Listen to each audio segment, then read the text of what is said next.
नमस्कार। Eklavya the केकेवियंस channel पर आपका हार्दिक स्वागत एवं अभिनंदन करता हूं।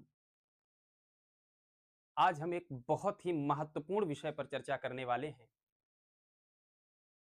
चूंकि हमारे विद्यालय बीएसएनवी के प्रबंधक महोदय श्री कृष्ण मोहन मिश्र जी हमेशा बच्चों के भविष्य को लेकर के चिंतित रहते हैं और उनके लिए नए नए प्रयोग करते रहते हैं। उसी प्रयोग में आज एक प्रयोग यह भी है कि बच्चों की भाषाई शुद्धता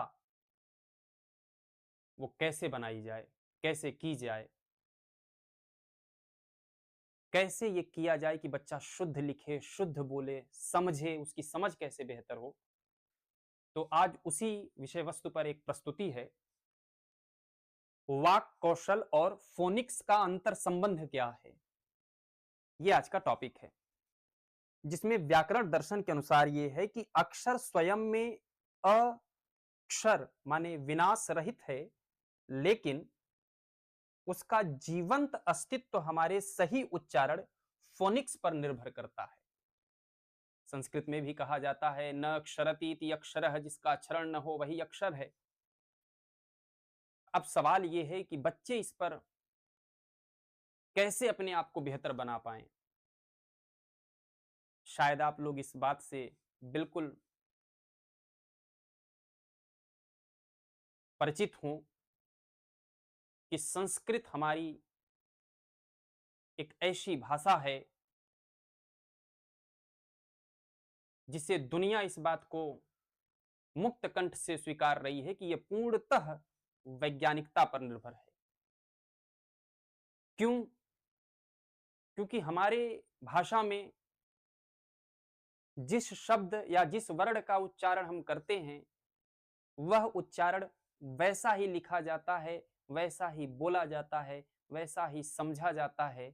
उसमें कहीं ऐसी स्थिति नहीं है जैसे अंग्रेजी भाषा या अन्य भाषाओं में साइलेंट वर्ड, मूक वर्ण की जो संकल्पना है। और हमारे यहाँ वैज्ञानिकता इस बात पर भी निर्भर है कि हम जो भी वर्ण बोलते हैं, पर्टिकुलर वो वर्ण हमारे मुख के किस वाक यंत्र से निकलता है, यह भी पहले से तय है। संस्कृत में कहा गया है अकुह विसर्जनीय नाम कंठा, ईचु यशा नाम तालु, रीटु रसाणाम मूर्धाली तुलसा नाम दंता। तो जैसे मैं आपको बताऊं, आप इससे बेहतर समझ लें कि ये जो स्पीच ऑर्गन है हमारे पास, नाक है, दांत है, जिह्वा है, तालु है, मृदु तालु है, कंठ, ग्रसनी, स्वर यंत्र क्या है, स्वर तंतु क्या है, और श्वास नली, फेफड़े, इन सब की भूमिका किस तरीके से हमारी भाषा पर लागू होती है, हम आगे इस पर विस्तार से चर्चा करेंगे। तो सवाल ये है कि ये फोनेटिक्स होता क्या है, ये फोनिक्स क्या है, किस तरीके से हमारे स्पीच में इसका रोल है। आज का संवाद इसी पर है। तो आइए हम पहले चरण पर चलते हैं। पहले हम जान लें इसकी अवधारणात्मक पृष्ठभूमि क्या है, कॉन्सेप्चुअल फ्रेमवर्क पर पहले बात करें। मूल विचार, भाषा केवल संवाद साधन नहीं है। अगर हम बात करें भाषा की, तो इसके संदर्भ में कहा गया कि भाषा केवल संवाद साधन नहीं है, बल्कि ध्वनियों का एक सुव्यवस्थित विज्ञान है। और इसी क्रम में फोनिक्स का जो दर्शन क्या कहता है कि यह लिखित लिपि और मौखिक ध्वनि के बीच वह सेतु है जो पठन को रटने की प्रक्रिया से मुक्त करके तार्किक डिकोडिंग में बदल देता है। अगर बच्चा वर्ण की, अक्षर की प्रकृति को समझ ले अच्छे तरीके से कि कौन सा वर्ण कहां से उच्चरित होता है, तो यकीन मानिए उस बच्चे को किसी भी शब्द को रटने की आवश्यकता नहीं होगी। वह देखेगा शब्द और तुरंत यह पहचान जाएगा कि इसका शुद्ध उच्चारण हम अपने वाक्य यंत्र के किस हिस्से से करेंगे। महत्व क्या है इसका? शुद्ध उच्चारण ही वक्ता की विद्वता का प्रथम प्रमाण होता है। कोई व्यक्ति अगर स्पीकर है, वक्ता है, और अगर उसकी वर्तनी में शुद्धता नहीं है, तो इसका मतलब यही है कि उसके वक्ता होने का प्रमाण वहीं से खारिज हो जाता है। तब ये समझ लिया जाता है कि ये रटा-रटाया ज्ञान है। तो कैसे हम इन चीज़ों को बेहतर करें, हम उस पर आइए चर्चा करते हैं। जैसे जो ध्वन्यात्मक संरचना के त्रि-आयामी नियम हैं, द ट्राइड ऑफ फोनिक्स, वो पहले हम जान लें। एक तो ये है फोनेमिक अवेयरनेस, ध्वन्यात्मक बोध, शब्द के भीतर की सूक्ष्मतम ध्वनि को पहचानना। कोई भी शब्द है, उस शब्द को पहले हम उसे तोड़ेंगे, वर्ण विन्यास करेंगे। जैसे कमल में क, म और ल की पृथक सत्ता है, यह बच्चा जाने और ये जान पाए कि क कंठ से उच्चरित होने वाला है। क, ख, ग, घ, ङ हमारे यहाँ कंठ से उच्चरित होता है, यहाँ कंठ पर ज्यादा दबाव पड़ता है। अगर आप क वर्ग के वर्णों को बोलें, कितना वैज्ञानिक है। च वर्ण के वर्गों को जब बोलना, च, छ, ज, झ, ञ को बोलते हैं, तो आपकी जीवा ऊपर तालु से जाकर के स्पर्श करती है। ऐसे ही ट वर्ग मूर्धा है, जब जीभ आपका पीछे की तरफ फोल्ड हो जाए, ट, ठ, ड, ढ, ड़, तो ये मूर्धा ध्वनि कहलाती है। फिर उसके बाद त, थ, द, ध, न, त बोलिए, थ बोलिए, तो आपकी जिह्वा जब दांतों से टकराती है, तब आप इसका शुद्ध उच्चारण कर पाते हैं। प, फ, ब, भ, म, जब आपके होठ दोनों आपस में स्पर्श करते हैं, तब आप प वर्ग के वर्णों को बोल पाते हैं। तो कितना सटीक ढंग से इसको व्याख्या किया गया है। तो इसी क्रम में आप ये समझें कि ये क्या है, कोरेस्पोंडेंस क्या है, लिपि ध्वनि सामंजस्य। यह समझना कि किस वर्ण के लिए मुख के किस भाग का उच्चारण स्थान से ध्वनि निकलनी चाहिए, अगर बच्चे को यह पता है तो वह अपनी बात को बेहतर तरीके से रख सकता है। तो क, ख, ग, घ, ङ ये प्रयास प्रैक्टिस करना है और आप बोल करके देखेंगे तो आप ये समझ पाएंगे कि जब हम आप क, ख, ग बोलते हैं तो ये मुख के किसी खास हिस्से से इसकी ध्वनि निष्पादित होती है या उत्पन्न होती है। च, छ की बात करें तो आपको लगेगा कि हमारी जिह्वा ऊपर तालु में जाकर के स्पर्श कर रही है, तभी हम च का शुद्ध उच्चारण कर पा रहे हैं। ट, ठ, ड, ढ, ड़ शुद्ध बोलना है तो जीभ को पीछे, तालु के पीछे मूर्धन्य स्थान पर ले जाकर के ही बोलना पड़ेगा, अन्यथा आप नहीं बोल पाएंगे। त, थ, द यदि आप चाहें, यदि आपकी जिह्वा दंत से स्पर्श नहीं करेगा, आप त का शुद्ध उच्चारण कर ही नहीं सकते। शुद्ध उच्चारण में त आपका जिह्वा आपके दंत से स्पर्श करना ही करना है। प, फ, ब, भ, म की बात करें, जब आपके होठ आपस में स्पर्श करेंगे तभी आप इनका शुद्ध उच्चारण कर पाएंगे। तो जाहिर है इस बात की जानकारी होना कि कौन सा वर्ण हमारे मुख के किस वाक्य यंत्र से निकल रहा है, यह जानना बच्चों के लिए बेहद आवश्यक है। और ये सिंथेसिस क्या होता है, संश्लेषण, कि पृथक ध्वनियों को प्रवाह के साथ जोड़ करके एक सार्थक शब्द नाद उत्पन्न करना, यह इसका महत्वपूर्ण हिस्सा हो जाता है। कि जब शब्दों जे जितने भी वर्ण हैं या अक्षर हैं जो अलग-अलग हैं, जब इनको हम साथ में पिरोते हैं, तो साथ में जब एक साथ सार्थक कैटेगरी में रखते हैं, सार्थक और निरर्थक का क्या भाव है, मैं अगर इसको स्पष्ट करूं, अगर जैसे ये आपके पास 3 वर्ण है, क, म और ल, मान लीजिए क भी है, म भी है और ल है। इसकी सार्थकता तभी सिद्ध होगी जब इसका क्रम सही होगा। जैसे अगर आप पहले क लिखते हैं, फिर म लिखते हैं, ल लिखते हैं, तो कमल इसका एक मतलब निकलता है, इसका मतलब ये सार्थक है। अगर हम यही लिखें, क लिख दें, उसके बाद लिखें, उसके बाद म लिखें, तो कलम, कलम का भी मतलब है। अगर यही हम ऐसे कर दें, ल लिखें, फिर म लिखें, क लिखें, तो ये शब्दों का समूह, ये तीनों शब्दों के समूह हैं। आप देख रहे हैं, एक कमल है, एक कलम है। लेकिन अगर हम लमक की बात करें तो लमक का कोई मतलब नहीं होता, और जिसका मतलब ना हो, इसका मतलब वो सार्थक नहीं है। और अगर सार्थक क्रम नहीं है तो उससे कोई ऐसा शब्द या कोई ऐसा अर्थ का संबंध स्थापित नहीं रह जाता, तो ये बिना मतलब का, मीनिंगलेस हो जाता है। तो यहाँ यही बताने की जरूरत है कि सिंथेसिस, संश्लेषण भी बहुत अच्छा होना चाहिए कि किस वर्ण के बाद कौन सा वर्ण रखेंगे, जो बाद में चल करके एक शब्द बनेगा और उस शब्द का एक पूर्ण मतलब होगा, यह भी महत्वपूर्ण हो जाता है। फिर अगर इसी क्रम में आप और आगे बढ़ते हैं, स्पीच में फोनिक्स के स्वर्ण नियम क्या हैं, बोलने के लिए क्या महत्वपूर्ण भूमिका है उसकी, आइए अब हम उस विषय पर चर्चा करें। जैसे द प्रिंसिपल ऑफ वॉइसिंग, घोषत्व का नियम।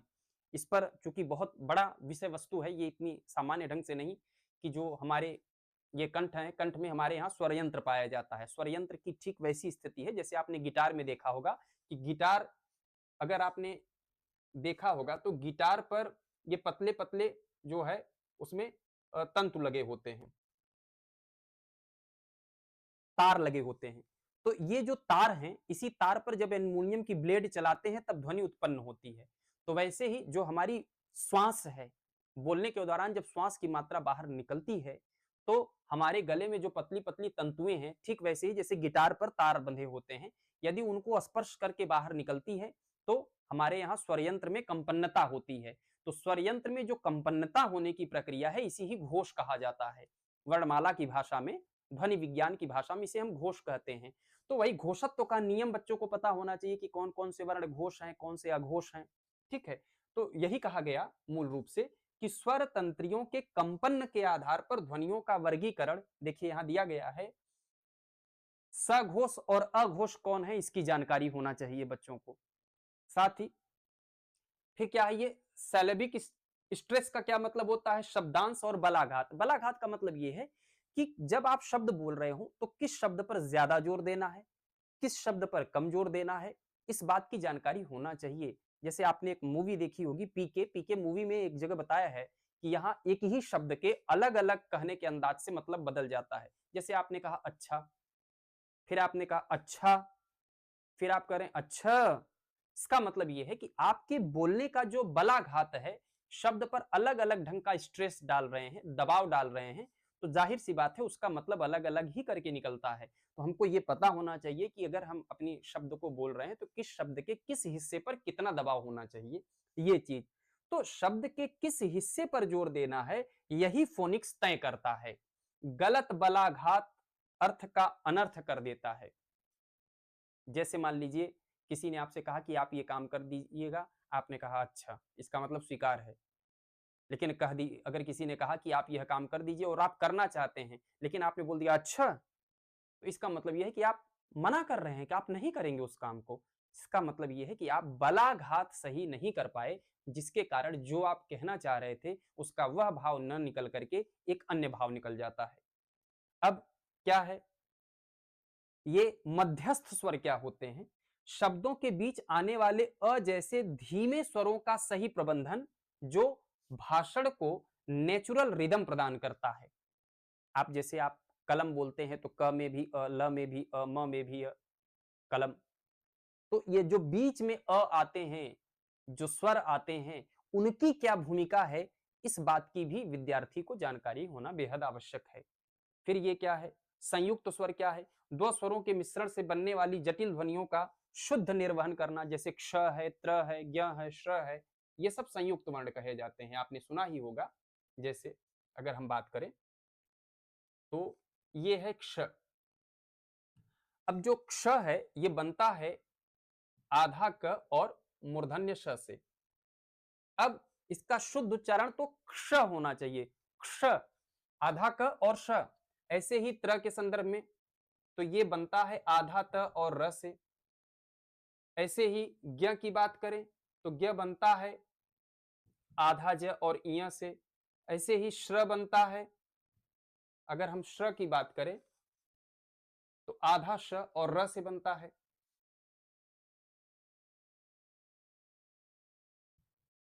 तो ये जो दो अलग-अलग ध्वनियों से मिलकर के बनते हैं, इन्हें ही संयुक्त वर्ण कहते हैं। तो संयुक्त बना कैसे है? उसमें पहले कौन-सा वर्ण है, बाद में कौन-सा वर्ण है? अगर इसका स्पष्टीकरण आपके पास है, तो इसका मतलब ये है कि चीज़ों को आप सरलता से जान पा रहे हैं। तो उसके उच्चारण में, उसके लेखन में, ठीक है? उसके प्रयोग में कहीं आपसे त्रुटियाँ नहीं होनी हैं। इसी क्रम में जब आप और आगे बढ़ते हैं, तो बात करते हैं मनोवैज्ञानिक एवं संज्ञानात्मक लाभ क्या है? कहते हैं कि न्यूनतम मानसिक भार क्या है? न्यूनतम मानसिक भार। जब मस्तिष्क ध्वनियों के नियम जानता है तो वह नए शब्दों को रटने के बजाय स्वतः पहचान लेता है। जब आप रूल्स जानते रहेंगे तो किसी शब्द को याद नहीं करना पड़ेगा। जैसे बहुत सारे बच्चे ये हैं, वो शब्द के आकार को, साइज को देख लेते हैं और अंदाजा लगाते हैं कि ये यही भाव होगा या ये शब्द यही लिखा है। क्यों? क्योंकि उस बच्चे को ये पता नहीं है कि कौन-सा वर्ण है, कौन-सा अक्षर है, उसका उच्चारण क्या है, उसे बोलना कैसे है, बलाघात कहाँ देना है, ठीक है? तो जब उसकी ज्ञान के अभाव में वो अंदाज़ा लगाता रहता है कि इसका मतलब हो सकता है वो यही लिखा हो और ज़्यादातर मैंने बच्चों को ऐसा करते हुए देखा है। इसका मतलब ये है कि उन्हें नियम का ज्ञान नहीं है। अब आगे आत्मविश्वास और वाक्पटुता उच्चारण की शुद्धता वक्ता के भीतर एक मनोवैज्ञानिक दृढ़ता पैदा करती है। एक चीज और ध्यान रखिएगा, यदि आपका की वर्तनी पर अच्छा कमांड है, आपको ये पता है कि कहाँ कैसे बोलना है, कहाँ किसका प्रयोग करना है, तो जब भी आप स्पीच देने के लिए आएंगे तो आपकी वाणी में एक अलग प्रकार का ओज दिखेगा।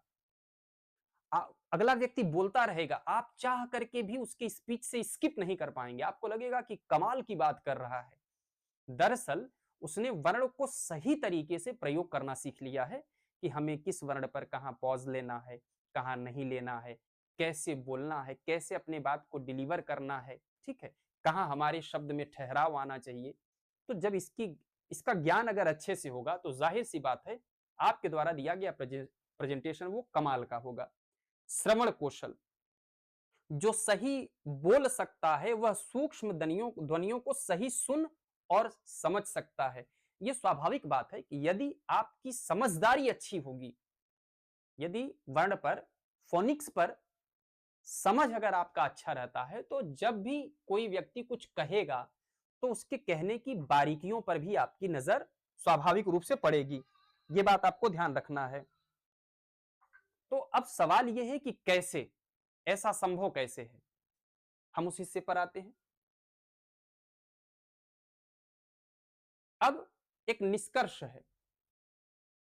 निष्कर्ष क्या है कि उच्चारण केवल शब्दों का बाहर आना नहीं है। माने आपने बोल दिया तो शब्द बाहर प्रकट हो गए, यही उच्चारण नहीं है। तो कितनी कमाल की बात है, बल्कि यह विचार की संस्कृति का प्रकटीकरण है। फोनिक्स का अभ्यास व्यक्ति को केवल साक्षर नहीं बल्कि सुशिक्षित वक्ता बनाता है। वक्ता ही नहीं होंगे, सुशिक्षित पढ़े लिखे वक्ता के अंतर्गत आपकी काउंटिंग होने लगेगी। तो इसलिए इसे इतनी गहराई से और इस पर कालिदास ने एक पंक्ति कहा है, आपको बताएं। वो कहते हैं, वागार्थाविव संपृक्तौ वागर्थ प्रतिपत्त्यये, वाणी और अर्थ उसी प्रकार मिले हुए हैं जैसे शब्द और उसकी ध्वनि बिना ध्वनि के शोध के अर्थ की प्राप्ति अधूरी है। ये कालिदास के रघुवंशम में ये श्लोक आया हुआ है।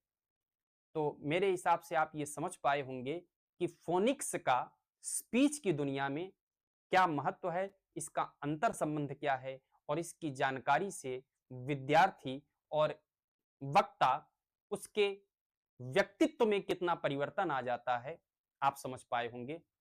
तो आज के लिए लेते हैं विदा, फिर हम बात करेंगे एक नए टॉपिक पर। Thank you.